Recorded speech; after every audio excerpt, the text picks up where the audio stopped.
The Quiet Earth opens with a character waking up to find that he seems to be the only person in the world.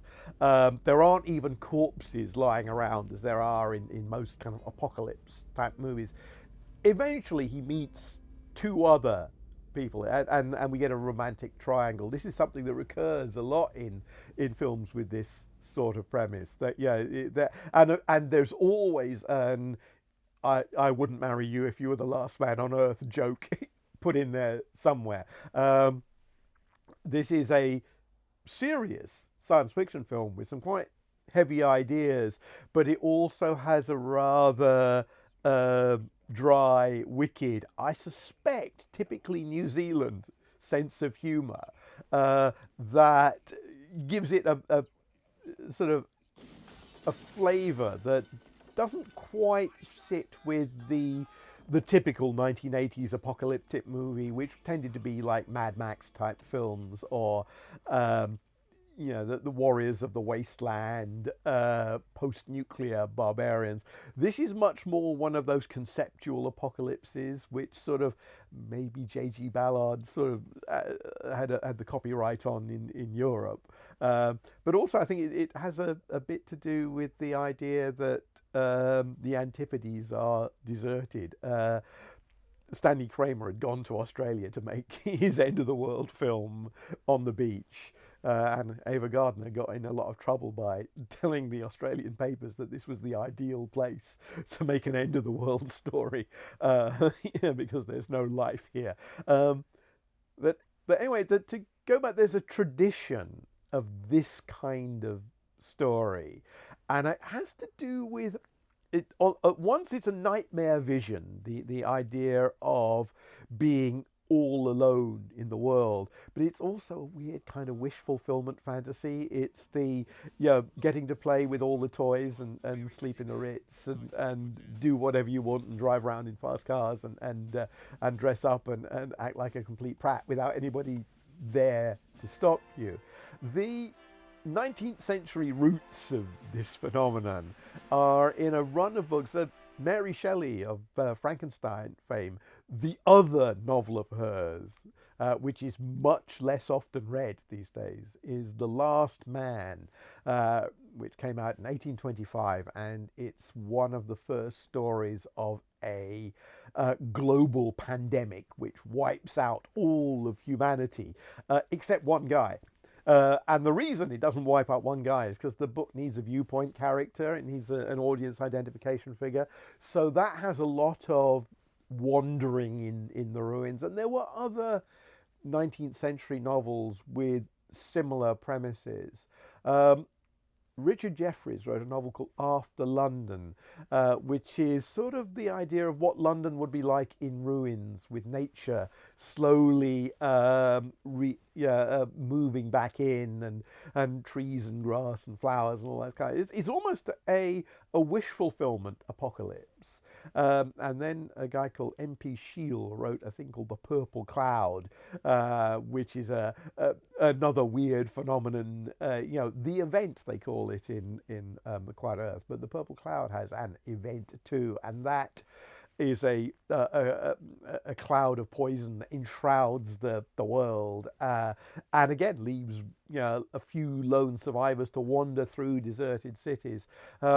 Arthur Conan Doyle wrote a story called The Poison Belt, which is a sequel to The Lost World, in which Professor Challenger and a few friends survive a very similar world-ending event, although there it turns out the people are only asleep rather than actually dead. So it allows you to have the fun of wandering in a deserted world, and then it pulls back and says, no, they're all right, really, so you don't have to feel too bad about it, which is more or less the setup of the first film exploration of this concept, which is René Clair's 1925 French film known as The Crazy Ray, or Paris qui dort, Paris at Sleep.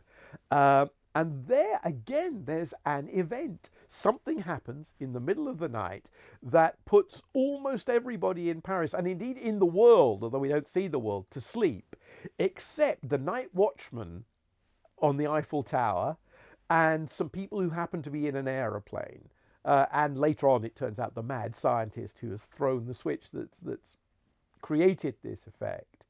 But Clare, who is not necessarily a science fiction filmmaker, although I suspect he was aware of the Conan Doyle story, since there are quite a lot of similarities.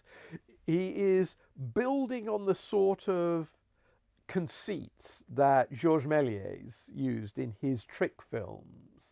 And there is some use of freeze frame and stop motion, because the victims of the effect don't just fall asleep, although some of them are slumped asleep. They freeze like statues. So you have the tramp who is frozen while rooting through a dustbin for food, and the policeman who is frozen just as he's about to catch a thief who is frozen too, and people in a cafe who are still sat at the tables, and yeah, you can take their pearls or shift things around in front of them, or make funny faces out of them. There is a sort of larkish, anarchic sense to it that actually resonates very, very much in The Quiet Earth. Danny Boyle and Alex Garland said that they looked at Paris Qui Dort before making 28 Days Later, and they recognized it as the first of these stories. It's a whimsical apocalypse, and it has some quite impressive sequences of people wandering seemingly alone through those vast Parisian Haussmann boulevards with no one else there, and it's done by the time-honored special effects method used in almost all these films of shooting in summer and getting up really, really early, because that means you can get deserted cities. Usually there's some really annoying bloke wandering around in the background. It wasn't until 28 Days Later, and they started shooting on those really fast DV cameras, that they could completely rigorously exclude all those, last minute all night party goers or insomniacs or night workers who get in the frame and ruin things for you. The most impressive stuff in Claire's movie is actually the larking around on the Eiffel Tower, including a couple of stunts that still look particularly dangerous. I imagine they were done like 5 feet above the ground rather than 100 feet above the ground, but they have a bit of a bite. Obviously, this kind of vision of frolicking in an empty city hasn't been revisited that much, because the genre is then dominated by apocalypse movies.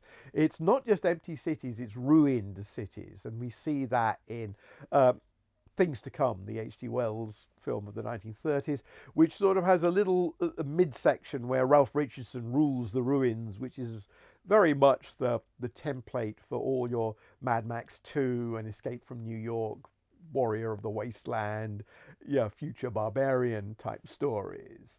After World War II, there was a very influential novel by George R. Stewart called Earth Abides, which was not actually a nuclear war story, it's another plague story, but also is to do with life in the ruins of civilization, and that features empty cities and the gradual reforming of society. And that influenced a whole bunch of films which were much more concerned with nuclear paranoia. Arch Ebola's film 5 was a rather talky but sincere and well-intentioned movie. It's about the 5 people who survive an atomic war, and there it mostly for budget reasons, Ebola sort of predicted the rise of that particular type of bomb that kills people but doesn't leave ruins, because ruins would be expensive. So that includes sequences of wandering through empty towns which are littered with skeletons. When we got to Roger Corman and the Day the World Ended, there are more mutants in that. There's kind of more kind of action and fun in it. There's a bit less somberness, but there were still deserted city type movies which were serious. We had The The World, the Flesh and the Devil, which is actually based on The Purple Cloud.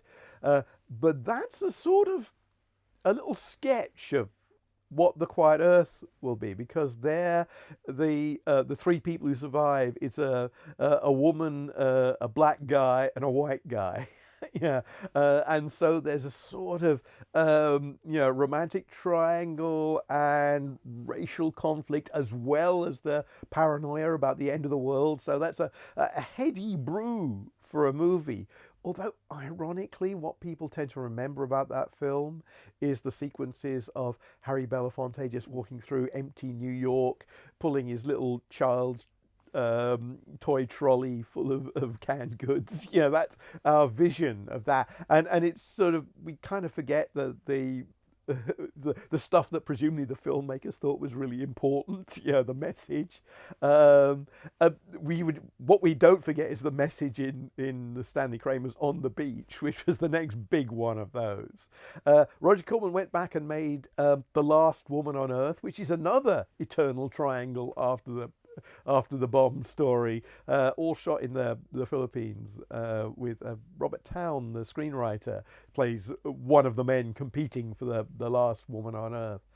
And at some point, the kind of horror of the situation sort of faded, and it became just a surreal image. The first episode of The Twilight Zone in 1959, called Where Is Everybody?, is about an astronaut who is in a testing chamber, and he emerges after a spell in that to find that the town is completely empty. And it's a really interesting little 25-minute piece, and it's based on the notion that, of course, all studios have backlots of cities, and it's quite easy just to wander around those and not put people in it. And Rod Serling builds on the notion of paranoia there. It's this sort of, it's not so much that the city is empty that's frightening. It's the sense, and I'm going to give away the twist ending. It turns out to be all in his mind anyway. He's cracked under the experiment. It's the sense that your identity disappears when there's nobody to reaffirm it. There's no one to talk to. You go crazy from loneliness. There's a bit of this. It's in literature as far back as Robinson Crusoe, but it becomes much stronger, and it seeps into a sort of a feeling that we now tend to identify with the Twilight Zone in America, maybe with Ballard or John Wyndham in Britain. The idea that it could all go away. That all of modern civilization, all the comforts, they can all go, and then we're left with this huge existential crisis of despair to deal with. And this appears even in the three frankly inadequate film versions of Richard Matheson's I Am Legend. Last Man on Earth, The Omega Man, and I Am Legend. They all kind of botch a brilliant novel, but they all have terrific scenes of wandering around in nowhere, in different cities. Interestingly, the Last Man on Earth is filmed in Italy, and it uses a lot of really great fascist architecture. It's shot on a lot of the locations Julie Taymor later used for her film of Titus Andronicus, and having Vincent Price wandering through these great concrete brutalist structures is a really powerful image. Rather let down by the rest of the film. The Omega Man has Charlton Heston cruising along the empty freeways of Los Angeles, which I assume everybody who was a commuter thought that this was a utopian vision rather than a dystopian one. And he also has this sense of loneliness and alienation and despair, and of course there are robed cultists out to kill him at night. And I Am Legend, the Will Smith version, has CGI-assisted sequences of hugely empty New York, overrun with zoo animals, and actually goes back to the vision of After London, the idea that nature will reclaim the cities. There are a couple of other little things. There's a TV movie called Where Have All the People Gone?, which very obviously plays with this, and it's still a theme. The opening of Day of the Triffids, although their people are blind rather than gone. But again, it has that idea of where Howard Keel in the film version wakes up in hospital and thinks it's Sunday because he can't hear any noises. And there is this idea that everybody else going away is attractive for a while. It's fun for the first act, and then you go crazy, the way Bruno Lawrence does in The Quiet Earth. And then basically you need some more characters to turn up, because otherwise there isn't a story. The Twilight Zone can get away with just Earl Holliman for 25 minutes. Very few films can sustain that. The trick is to make the story interesting. The Quiet Earth actually does manage this by bringing on two equally fascinating characters and having a really clever mystery to do with why they alone have survived. And although we do get lots of stuff about class, race, and sex, there's a more cosmic threat in the background, a sort of Philip Dick level catastrophe that's going to turn up and make things even worse. And so that gives us a third act that sustains. So because of that, I would say that this is among the most successful of the deserted city science fiction films.